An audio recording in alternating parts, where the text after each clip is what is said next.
Welcome to the Great Shrimp Shoal. Today we're going to be starting off and finishing all inside the 30-gallon tank, and we have a lot to go over. There have been some new additions, but there's also some stuff that we need to keep track of.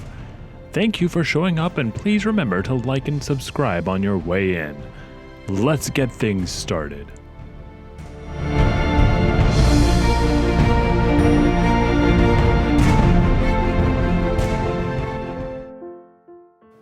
The almond leaf is probably the best indication of a current of anything that I've put into the 30-gallon tank containing the mountains.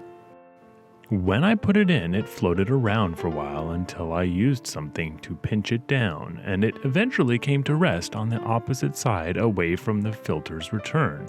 And unlike the moss growing on the rocks, this leaf has a slow, methodic rocking motion that is really super pleasing. I just hope that it is equally nice for the shrimp. They seem to be loving it, and it has the dual purpose of being both a place to feed while also being a great shaded spot to hide and escape from any predators. Not that there are any predators for these cherry shrimp inside the 30-gallon tank. It's positively peaceful. Adding these natural elements has been something that I have put off until now, but the results are so good that I will experiment with more of them soon, when I can find them.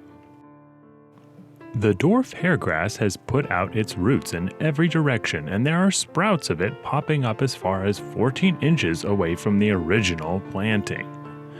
The Rotala rotundifolia has also been growing quite rapidly, but it prefers to use a branching growth from the structures that are above ground. And what that means is that it is super easy to keep the Rotala in check, with just a few snips here and there before it sets out its significant roots. The hairgrass, on the other hand, is a little more complicated. If I want to keep things tidy, I'll have to figure out a method of controlling it soon, or suffer the consequences of letting it grow over the entire tank.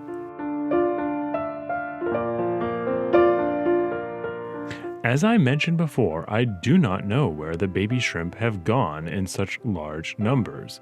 I thought that I had created an ideal environment to foster their growth, but it seems like after nearly 2 months in the tank, I only have 3 new additional shrimp to show for it. To combat this uncertainty, I've taken to monitoring the mineral levels to make sure that the growing shrimp have the water hardness that they might need to shed their carapace easily the first few times that they try. Hopefully these measures will result in a few more of those baby shrimp surviving in the few weeks that they have been born. I don't have a quota or expectations, I just want a healthy environment that's as natural as possible without resorting to unnecessary chemicals and additives. And hopefully I'll be able to get to that sooner rather than later. With these snowball shrimp, it's pretty easy to see when their eggs are almost ready to hatch. Dwarf shrimp develop slowly in their egg form, but eventually the eye begins to darken and become more defined. From there, it's only a few more days before they hatch into tiny copies of their parents. The snowballs are almost completely white or clear sometimes, so their eyes stand out as markers, making it easy to see when the right time has arrived. So, this shrimp still has a week or 2 left. Also, the coloring or lack thereof on these shrimp makes it hard to distinguish the details of their entire carapace.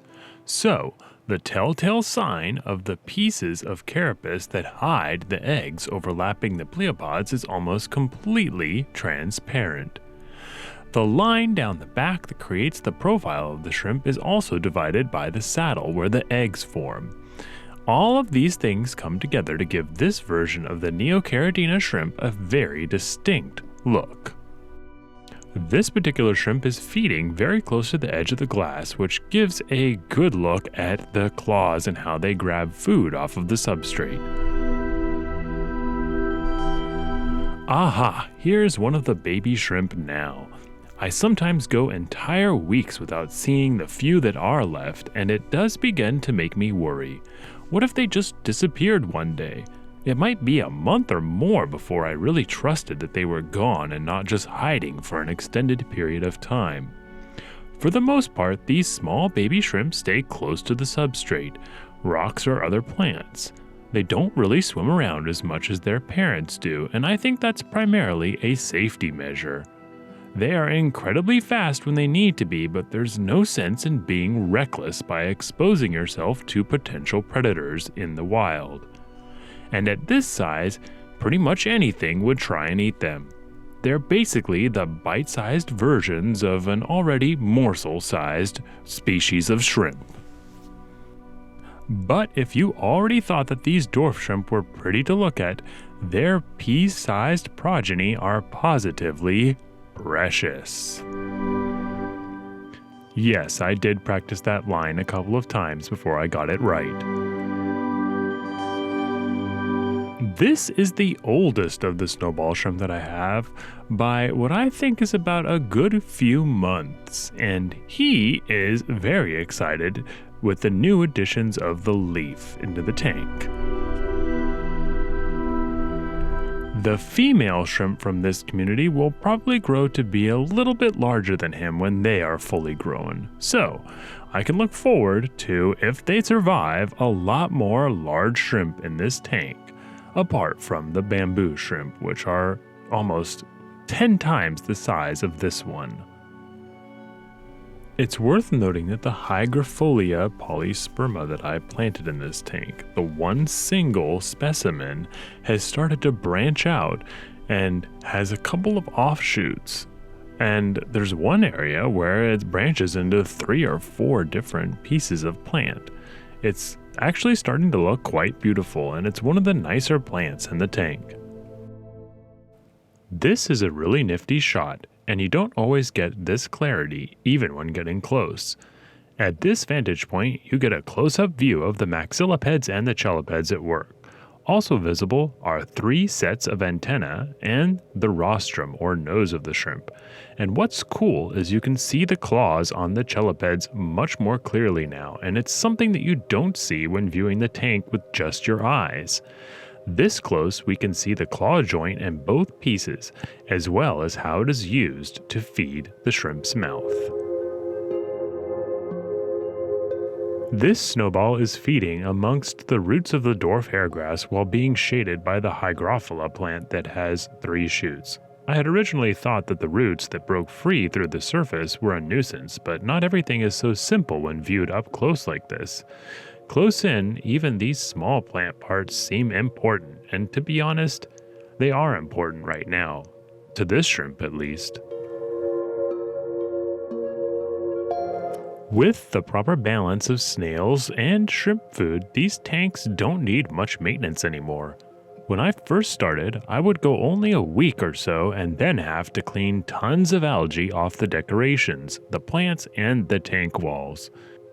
With just a few olive and zebra nerite snails in each of my tanks, most of the surface algae problems have been eliminated. I guess the only real problem is that the shrimp and snails do poop quite a bit, at least by what I'm used to. That would be a significant issue if these weren't medium to heavy planted tanks. And as it stands, it seems that the plants are enjoying the waste, and I haven't seen any spikes in ammonia, nitrates, or nitrites. Gosh, this is exactly what I've wanted when I started these shrimp tanks off. This is just beautiful. This little baby shrimp is grazing on the almond leaf that I put in, and it seems to be enjoying its time there.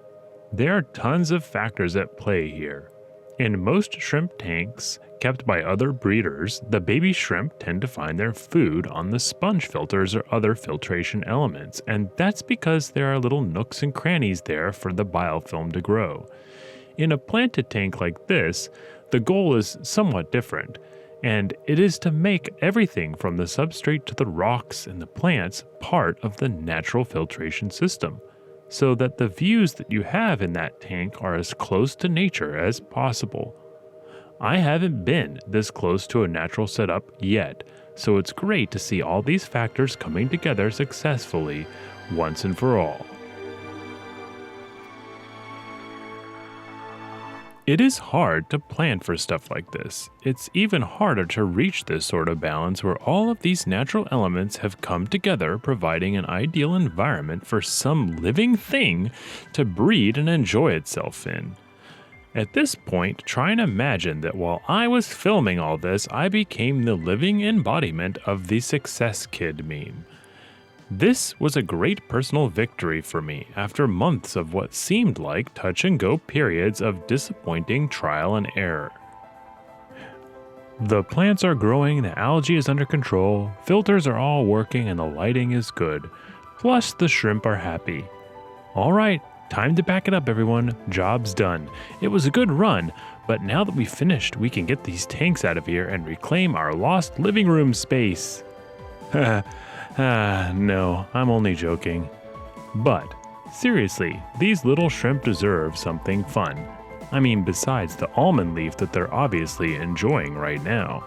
I'm going to search for some local pine cones that I can add to the tank to give to them. These snowballs have been concentrating on just a handful of things, and at the top of their list is eating food when it is available.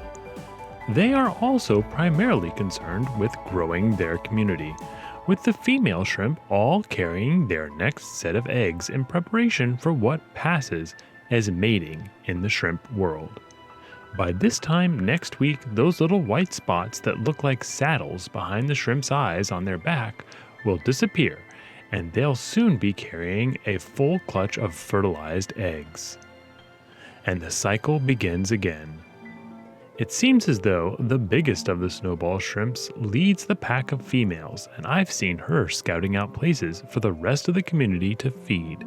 She can actually chase away the bamboo shrimp when needed, and that in itself is a testament to how these tiny little shrimp protect their food. I have talked about this before, but there are a lot of similarities between shrimp and birds, at least that I can see. That's not something that is apparent when you just take their appearance into account, though. Their mannerisms and feeding habits, as well as their reactions to stimuli, fill in that gap. Obviously, shrimp don't make nests or rear their young, but when you examine their behavior, it's hard not to spot the points where those two species are close together. Can you imagine what a bird with compound eyes, a set of 10 pairs of arms, claws, and long antennae would look like? Well, actually, I guess a good-sized lobster is probably closest thing you can get to something like that. Man, the world is not prepared for flying lobsters. In that respect, our seafloors, riverbeds, and estuaries are better served by the world's massive population of invertebrates, including shrimp. They do a great job of cleaning up, and there is a good chance that our ecosystem would collapse in their absence. My next video will go over all the shrimp that I have among the tanks in the shoal, and I'll revisit all of their features in brief. After that, I'll make sure to do a recap of what has worked for me in my few months of shrimp keeping, and that has changed quite a bit. Finally, when all that is done, I'll create a guide on the filtration and modifications I've made to those filters and to my other aquarium equipment that has made keeping shrimp that much easier for me. Thank you guys for showing up. I'm glad you were here with me to see the 30-gallon tank enter its own and finally become a stable environment for the shrimp that I keep there. I hope you guys will join me next time, and in the meantime, I hope that you have some sweet shrimpy dreams before we meet next.